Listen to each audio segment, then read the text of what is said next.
Today I was supposed to deliver this trailer full of cars. I was in a hurry, so I just wanted to get everything ready and hit the road. Before I left, my manager reminded me about the delivery papers. He asked me if I had signed the required documents. I told him I would do it once I got inside my truck. So I got into the truck and placed the delivery papers on the passenger seat. And then I got distracted. I completely forgot to sign them. I started the engine and continued my journey as planned. Everything was going smoothly. The truck was running perfectly. The delivery was going according to plan. But as evening came, it began to rain. The rain continued throughout the night. Then my manager called me. He asked me if I remembered to sign the documents. I told him, yes, I already signed them. But between you and me, you know I had not signed anything. The papers were still sitting on the passenger seat, so I decided to stop along the highway. I thought I would quickly sign them before I forgot again. The rain was still pouring and there was almost no light around me. I stopped the truck. I knew exactly where the papers were. They were sitting right there on the passenger seat, but I couldn't see them. The cabin was completely dark. So I thought, no problem. I'll just turn on the cab light. I started looking for the switch. I looked around the dashboard. I looked around the cabin, and then I realized something. There was no cab light. What? How can a game that is supposed to simulate real trucks have no cab light? That's when the questions started coming into my head. Why doesn't ETS2 have a cab light? If real trucks have them, why don't we have them in the game? And for a game that focuses so much on realism, why was such a simple feature left out? I eventually had to continue driving and find somewhere with enough light to sign my documents.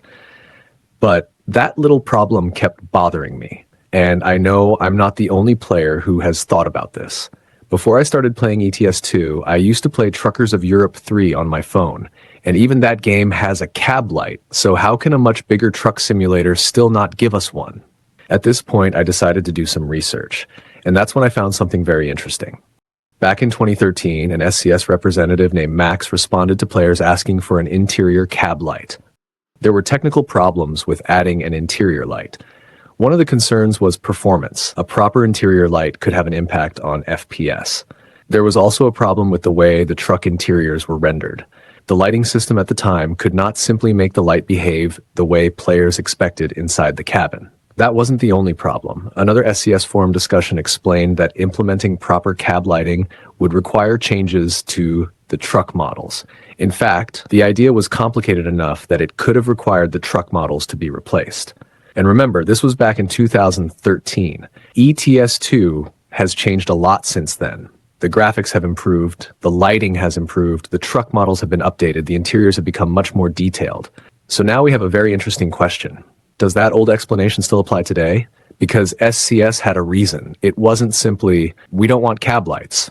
There were technical limitations. Performance was a concern, the lighting system was a concern, and the way the truck interiors were built was also a concern. But more than 10 years have passed since those discussions. So why are we still sitting inside our trucks at night, trying to find documents in complete darkness? Why should players have to install mods just to get something that feels like it should belong inside the truck? Of course, I understand that not every real-life truck feature needs to be simulated. But when ETS2 is trying to give us a realistic truck driving experience, these small details matter. And the cab light is one of those small details. So the question isn't just, why didn't SCS add a cab light? The bigger question is, why don't we have it today? Is the old technical problem still there? Has the technology changed enough to make it possible? Or is it simply a feature that hasn't been high enough on the development priority list? So do you think ETS2 should have a proper cab light? Would you actually use it? Let me know what you think in the comments. If you have any suggestions, ideas, questions, or complaints, share them down below. We are here to help each other understand the game better. And as always, subscribe if you want. If you don't want to subscribe, that's completely fine. Thank you for watching anyway. And if you want to discover another confusing feature in ETS2, watch the video on your screen right now, especially if you didn't even know that you could run an ETS2. See you in the next one.